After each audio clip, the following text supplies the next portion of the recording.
Guys ये आपका एक ऐसा वीडियो है जहाँ पर हम करने वाले हैं भूगोल की पूरी तैयारी। ठीक है, अगर आपके पास भी ज्योग्राफी है और आपका भी बोर्ड एग्जाम है तो गाइस ये वीडियो आपको पूरा देखना है। अगर इस वीडियो को आप पूरा देखते हो तो भूगोल के पेपर में एक भी क्वेश्चन वहाँ पर आप छोड़कर नहीं आओगी। ठीक है, तो गाइस यहाँ पर पहला प्रश्न है कि निम्नलिखित में से मानव भूगोल के अध्ययन का प्रमुख उपागम नहीं है। ठीक है, ये पूछा गया नहीं है। तो यहाँ पर पहले ऑप्शन देखिए, फर्स्ट दिया गया कि प्रादेशिक उपागम, नेक्स्ट है प्रतीकात्मक उपागम, और इसी तरह से यहाँ पर हमें थर्ड नंबर पर ऑप्शन ये मिला है कि व्यवहार परक उपागम, और इसके बाद 4 नंबर पर ऑप्शन यहाँ पर आप देख सकते हो दिया गया है कि मानवतावादी उपागम। तो यहाँ पर जो आपका राइट ऑप्शन है वो कौन सा हो जाएगा? प्रतीकात्मक उपागम मानव भूगोल के अध्ययन का प्रमुख उपागम नहीं है। ठीक है, इस तरह से क्वेश्चन आपका पूछा गया था। अब इसके बाद आपका अगला क्वेश्चन है कि जनसंख्या आकार के अनुसार विश्व का सबसे छोटा महाद्वीप है। तो जनसंख्या आकार के अनुसार विश्व का सबसे छोटा महाद्वीप कौन सा है? यूरोप, ओशनिया, अमेरिका या फिर दक्षिण अमेरिका? तो दक्षिण अमेरिका जो ऑप्शन है आपका गलत ऑप्शन है। इसके बाद थर्ड नंबर पर ऑप्शन मिला है अमेरिका, ये ऑप्शन भी यहाँ पर आपका हो जाएगा रॉन्ग ऑप्शन। इसके बाद हमें सेकंड नंबर पर ऑप्शन मिला है ओशनिया, और हमें यहाँ पर फर्स्ट नंबर पर ऑप्शन क्या दिया गया है? यूरोप। तो यहाँ पर गाइस फर्स्ट नंबर पर जो ऑप्शन है ये ऑप्शन भी आपका रॉन्ग है। तो राइट ऑप्शन हो जाएगा ओशनिया, जनसंख्या आकार के अनुसार विश्व का सबसे छोटा द्वीप है। नेक्स्ट है कि विश्व का सघनतम रेल यंत्र पाया जाता है, कहाँ पाया जाता है? फर्स्ट नंबर पर ऑप्शन है यूरोप में, और इसके बाद सेकंड नंबर पर ऑप्शन है अमेरिका में, और इसके बाद यहाँ पर 4 नंबर पर ऑप्शन दिया गया है फ्रांस में, और इसके बाद हमें ऑप्शन मिला है कि दक्षिण अफ्रीका। तो यहाँ पर राइट ऑप्शन कौन सा होगा? दक्षिण अफ्रीका जो ऑप्शन है आपका गलत ऑप्शन है। फ्रांस में भी गलत है, अमेरिका में भी गलत है। राइट ऑप्शन हो जाएगा यूरोप में विश्व का सघनतम रेल यंत्र पाया जाता है। नेक्स्ट क्वेश्चन है कि निम्नलिखित में से कौन सी बागायती यानी रोपड़ फसल है, ये आपसे पूछा गया है। फर्स्ट यहाँ पर ऑप्शन है चना, सेकंड ऑप्शन है धान, थर्ड ऑप्शन है गेहूं, और इसके बाद यहाँ पर हमें नेक्स्ट ऑप्शन दिया गया है रबड़। तो निम्नलिखित में से कौन सी बागायती यानी रोपड़ फसल है? तो चना यहाँ पर गलत ऑप्शन है, धान भी आपका गलत ऑप्शन है, यानी ये ऑप्शन यहाँ पर आपका राइट नहीं है। धान के बाद ऑप्शन मिला है गेहूं, तो गेहूं जो ऑप्शन है ये आपका कैसा हो जाएगा? और एंड नंबर पर हमें ऑप्शन क्या दिया गया? रबड़। तो गेहूं ऑप्शन भी आपका रॉन्ग है, राइट ऑप्शन है रबड़। ठीक है, रोपड़ फसल पूछा गया था तो रबड़ यहाँ पर राइट ऑप्शन है। अगला क्वेश्चन, भारत एवं श्रीलंका में चाय के बागानों को विकसित किया, किसने विकसित किया? फ्रांस वासियों ने या फिर स्पेन वासियों ने, नेक्स्ट है ब्रिटेन वासियों ने, और इसके बाद यहाँ पर 4 नंबर पर ऑप्शन है अमेरिका वासियों ने। तो भारत एवं श्रीलंका में चाय के बागानों को विकसित किया, किसने विकसित किया था?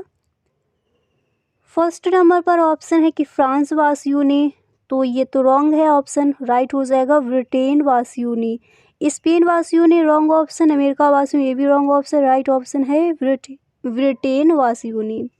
अगला क्वेश्चन है कि निम्नलिखित में से कौन सा एक पर वनों पर आधारित उद्योग है?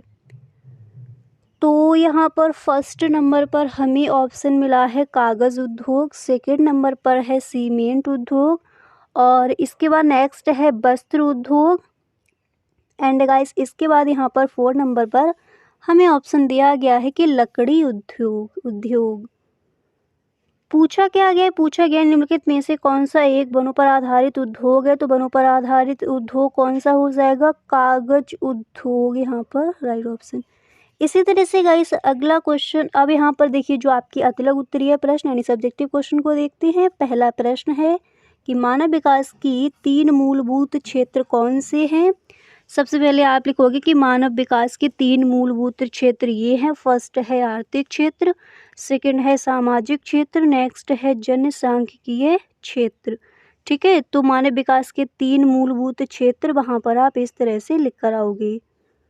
इसी के साथ यहाँ पर नेक्स्ट क्वेश्चन आपका क्या पूछा गया है, चलिए गाइस हम उसको देख लेते हैं। अगला क्वेश्चन यहाँ पर आप देख सकते हो दिया गया है कि रोपण कृषि की 2 फसलों का उल्लेख कीजिए। अभी ये क्वेश्चन आपको ऑब्जेक्टिव क्वेश्चन में भी पूछा गया था, निम्नलिखित में से रोपण फसल है। ठीक है, तो ध्यान रखना है कि रोपण फसल कौन कौन सी है, रबड़ एवं चाय, और वहाँ पर आपको ऑप्शन मिला था रबड़, तो आपने उस पर मार्क किया। अगला यहाँ पर है कि चतुर्थ क्रियाकलाप के 2 सेवनों के नाम बताइए। तो आप लिखोगे कि चतुर्थ क्रियाकलापों की 2 सेवाएं ये हैं, सूचना का संग्रहण और उत्पादन और प्रकीर्णन, अनुसंधान और विकास। अब इसको यहाँ पर हम थोड़ा लॉन्ग में देखेंगे आंसर को। ठीक है, इसके आगे यहाँ पर इसी क्वेश्चन के आंसर आप लिखोगे, आपको हेडिंग डाले हैं कि चतुर्थ क्रियाकलापों की विशेषताएं, और इसमें आप लिखोगे कि ये सूचना आधारित और अनुसंधान व विकास आधारित गतिविधियाँ होती हैं।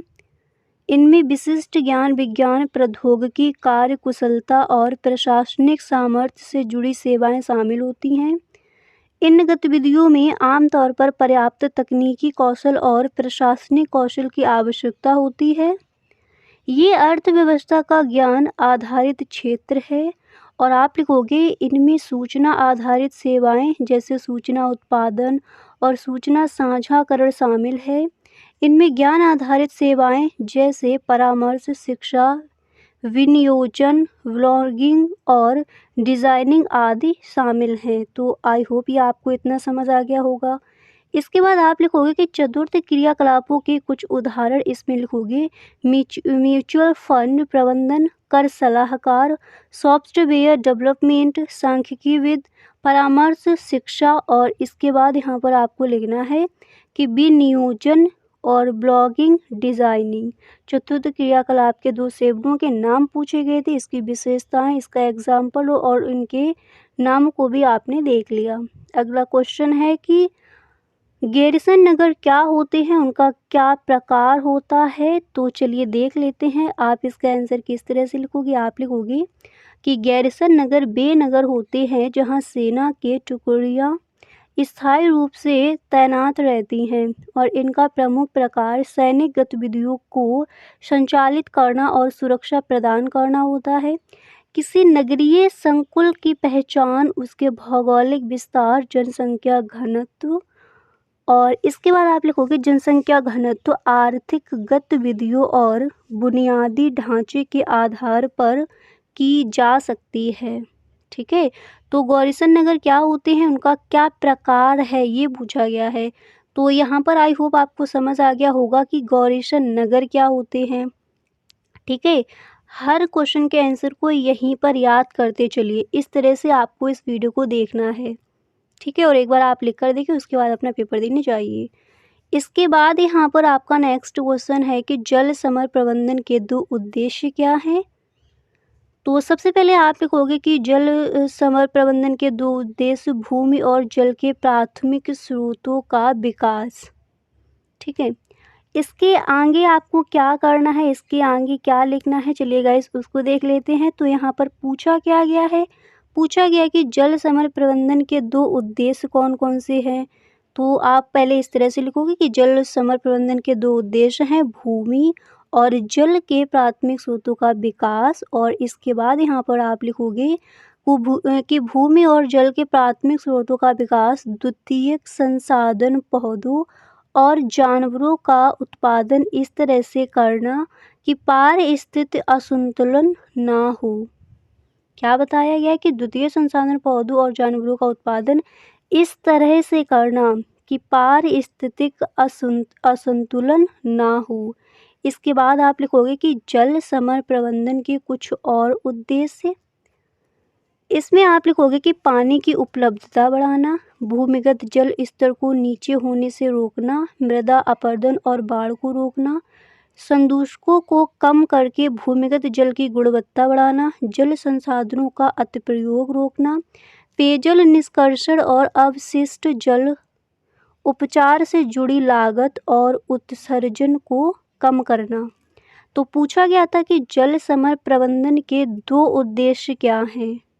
ठीक है, तो यहाँ पर अगर जैसे ये क्वेश्चन आपके अभी कौन से दिए जा रहे हैं, लघु उत्तरीय प्रश्न, और अगर गाइस यही क्वेश्चन आपका लघु उत्तरीय प्रश्न में आता है तब भी आप इसका आंसर वहाँ पर सही ढंग से लिखकर आ सकती हो, क्योंकि यहाँ पर आपको क्वेश्चन ये लघु उत्तरीय प्रश्न के हिसाब से इसका आंसर आपको मिला। लघु उत्तरीय प्रश्न में नेक्स्ट क्वेश्चन है कि विश्व के किन्हीं 2 प्रमुख समुद्री पत्तनों के नाम का उल्लेख कीजिए। आप लिखोगे विश्व के किन्हीं 2 प्रमुख समुद्री पतन इस प्रकार हैं। फर्स्ट क्या है, फर्स्ट है लंदन, और इसके बाद यहाँ पर आपका सेकंड क्या हो जाएगा, सिंगापुर। ठीक है, विश्व के किन्हीं 2 प्रमुख समुद्र पतनों ने बंदरगाहों के नाम पूछे गए हैं, तो फर्स्ट लंदन और सेकंड सिंगापुर। इसके बाद अगला क्वेश्चन है कि भारत के किन्हीं 2 खनिज तेल उत्पादक क्षेत्रों का उल्लेख कीजिए। तो सबसे पहले गाइस आप इस तरह से लिखोगे कि भारत के 2 खनिज तेल उत्पादक क्षेत्र इस प्रकार हैं। फर्स्ट वहाँ पर आप पॉइंट डालोगे और उसमें आपको लिखना है कि फर्स्ट हो जाएगा मुंबई हाई, और इसके बाद आपको सेकंड यहाँ पर लिखना है कि डिगबोई। मुंबई हाई, डिगबोई क्या है, खनिज तेल उत्पादक क्षेत्र। ठीक है, अब यहाँ पर हम देखेंगे कि लघु उत्तरीय प्रश्न में ऐसे कौन कौन से क्वेश्चन हैं जो मोस्ट इम्पोर्टेंट हैं इस बार के बोर्ड एग्जाम के लिए। तो यहाँ पर गाइस आपका पहला प्रश्न है कि बाज़ारिया सब्जी कृषि नगरीय क्षेत्रों के समीप ही क्यों की जाती है।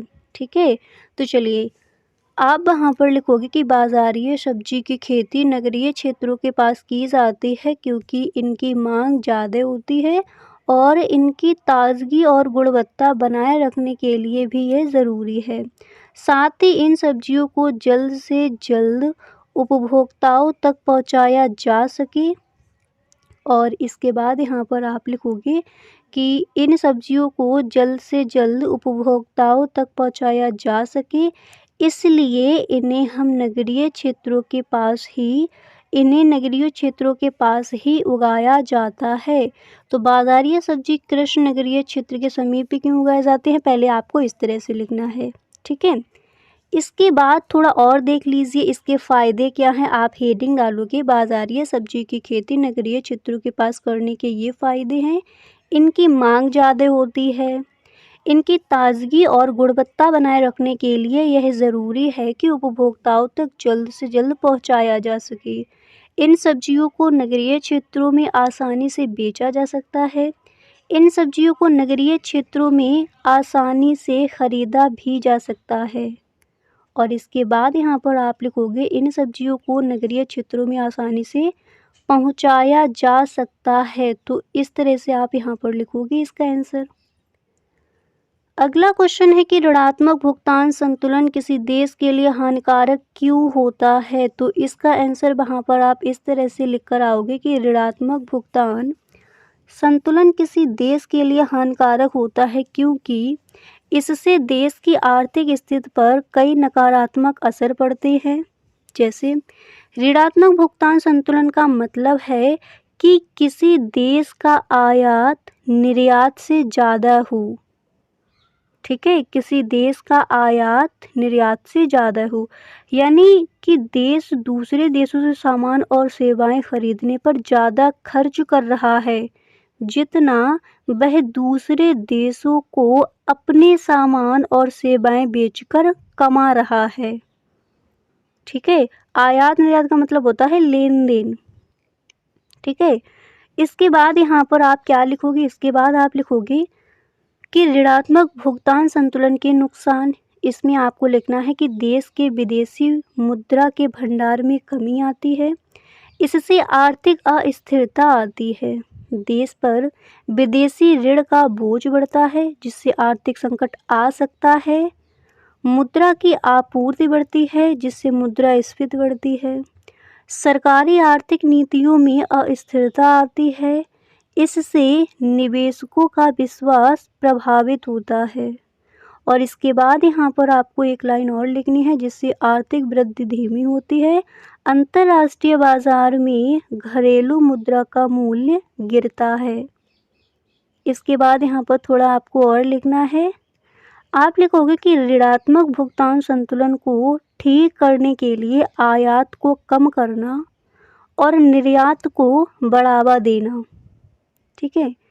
इसके बाद अगला क्वेश्चन यहाँ पर है कि अलवणीय जल को सुधारने हेतु चाहे उपाय दीजिए।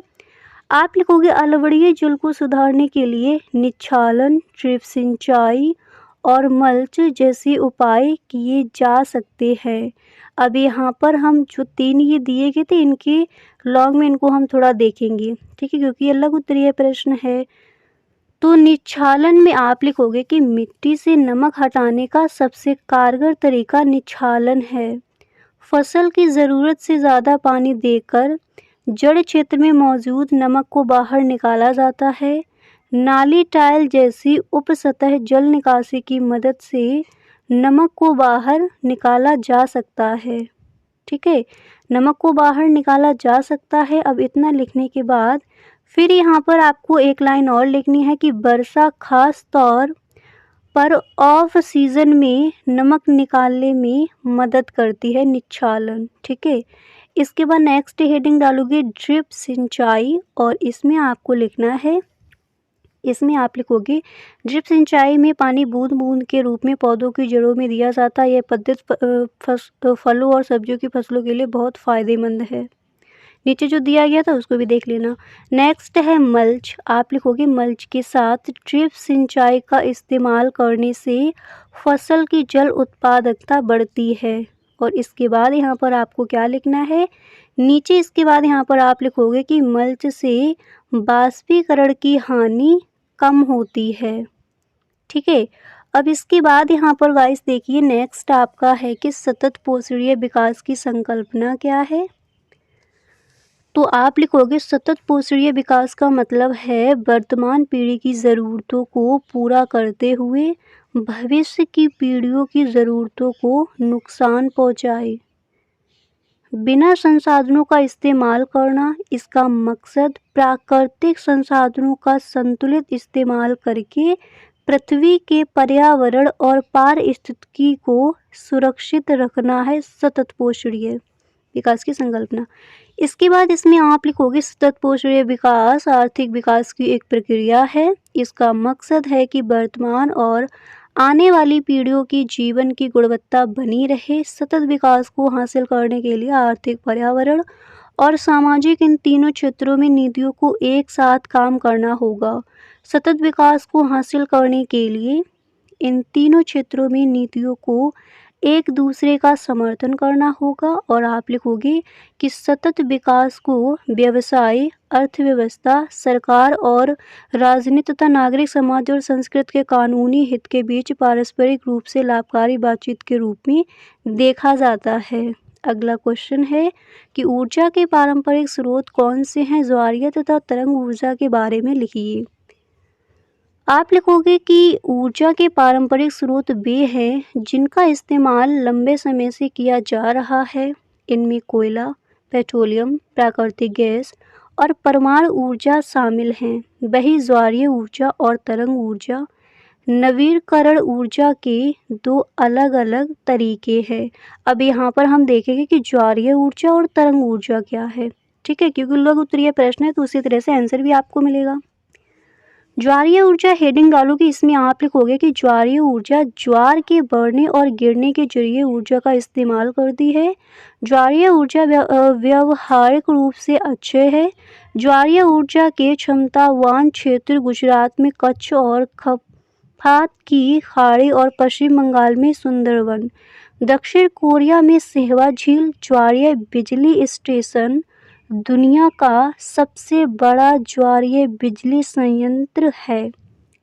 तो ज्वारीय ऊर्जा के बारे में थोड़ा आपने यहाँ पर देखा।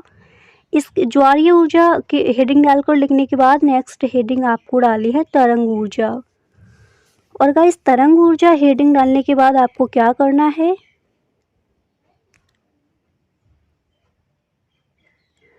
इसके बाद यहाँ पर आप लिखोगे कि तरंग ऊर्जा तरंग ऊर्जा हेडिंग डालने के बाद आप लिखोगे तरंग ऊर्जा समुद्र की लहरों की गति से ऊर्जा का इस्तेमाल करती है। भारत में 6000 किलोमीटर लंबे तट पर तरंग ऊर्जा का क्षमता लगभग 40,000 मेगावाट होने का अनुमान है। इसके आगे जो लिखा है वो वहाँ पर आप लिख कर आओगे। अगला क्वेश्चन है धात्विक और अधात्विक खनिज में क्या अंतर है। तो गाइस आप लिखोगे कि धात्विक खनिजों को गलाने पर धातु प्राप्त होती है किंतु अधात्विक खनिजों के गलाने पर नहीं। धात्विक खनिज कठोर एवं चमकीले होते हैं जबकि अधात्विक खनिजों में यह विशेषता नहीं पाई जाती। नेक्स्ट आप लिखोगे इन्हें धात्विक पीटकर तार बनाया जा सकता है किंतु अधात्विक को पीटने पर वह चूर चूर हो जाते हैं। तो यहाँ पर आपका क्वेश्चन क्या दिया गया है, क्वेश्चन दिया गया है कि और इसके बारे में थोड़ा और आगे भी देखेंगे कि धात्विक और अधात्विक खनिज में क्या अंतर है। इसके आगे आप लिखोगे कि कुछ सामान्य धातु खनिज जैसे लोहा, तांबा, सोना, चांदी आदि गैर धात्विक चट्टानों में उनके अकार्बनिक रासायनिक सूत्र में धातु परमाणु नहीं होते। और इसके बाद आप लिखोगे कुछ सामान्य उदाहरण जैसे मिट्टी, हीरा, डोलोमाइट, जिप्सम, अब्रक, नीलम और क्वार्ट्ज आदि है। तो यहाँ पर आपका क्वेश्चन किस तरह से पूछा गया था, क्वेश्चन है कि धात्विक और अधात्विक खनिजों में क्या अंतर है वो आपको यहाँ पर बताना था। इसी तरह से गाइस नेक्स्ट क्वेश्चन है कि जनसांख्यिकीय संकर सिद्धांत का उपयोग क्यों किया जाता है। तो आप यहाँ पर इस तरह से लिखोगे कि किसी क्षेत्र की जनसंख्या का वर्णन करने और भविष्य में जनसंख्या का अनुमान लगाने के लिए जनांकीय संक्रमण सिद्धांत का इस्तेमाल किया जाता है। इतना लिखने के बाद यहाँ पर गाइस आपको इस तरह से लिखना है कि यह सिद्धांत बताता है कि समाज ग्रामीण से उन्नति करके नगरीय और औद्योगिक समाज बनता है। इसके बाद आपको यहाँ पर हेडिंग डाली है इस सिद्धांत के फायदे और आप लिखोगे कि यह जनसंख्या वृद्धि का सबसे स्वीकार्य सिद्धांत है। यह मात्रा सिद्धांत की तरह खाद्य आपूर्ति पर जोर नहीं देता। यह इष्टतम सिद्धांत से बेहतर है। यूरोप के विकसित देशों की वास्तविक जनसंख्या वृद्धि प्रवृत्तियों पर आधारित है। इसके बाद आपको नेक्स्ट हेडिंग डाली है इस सिद्धांत के चरण। इसमें आप लिखोगे पहला चरण उच्च जन्म और मृत्यु दर के कारण जनसंख्या स्थिर रहती है। दूसरा चरण आप लिखोगे कि स्वास्थ्य सेवाओं में सुधार के कारण मृत्यु दर में कमी आती है लेकिन जन्म दर ज़्यादा रहती है। तीसरा चरण जन्म दर में कमी आने लगती है। चौथा चरण जन्म और मृत्यु दर दोनों कम हो जाती है। अगला क्वेश्चन है कि रेड टेल के अनुसार मानव भूगोल की परिभाषा दीजिए। आप लिखोगे कि रेड जेल ने मानव और पर्यावरण के पारस्परिक संबंधों में पर्यावरण के प्रभावों को अधिक महत्वपूर्ण बताया था। वे पार्थिव एकता के सिद्धांत को मानव भूगोल की आधारशिला मानते थे। आप लिखोगे इस सिद्धांत के अनुसार प्रकृति के सभी तत्व परस्पर संबंधित होते हैं। और इसके बाद यहाँ पर आपको लिखना है और कोई भी भूदृश्य इन तत्वों के मिले जुले स्वरूप को प्रकट करता है। तो क्वेश्चन क्या पूछा है, क्वेश्चन यहाँ पर गाइस इस तरह से आपसे पूछा गया था कि रेड जेल के अनुसार मानव भूगोल की परिभाषा दीजिए। इसमें थोड़ा यहाँ पर हम और देखेंगे। आप लिखोगे कि रेड जेल के अनुसार मानव भूगोल मानवीय समाजों और धरातल के बीच संबंधों का संश्लेषित अध्ययन है। इसके बाद यहाँ पर हम देखेंगे विस्तृत उत्तरीय प्रश्न में कौन कौन से ऐसे क्वेश्चन है जो मोस्ट इम्पोर्टेंट हैं। और क्वेश्चन है कि व्यापार के लिए पतन किस प्रकार सहायक होते हैं। पतनों का वर्गीकरण उनकी आवृत्तियों के आधार पर कीजिए।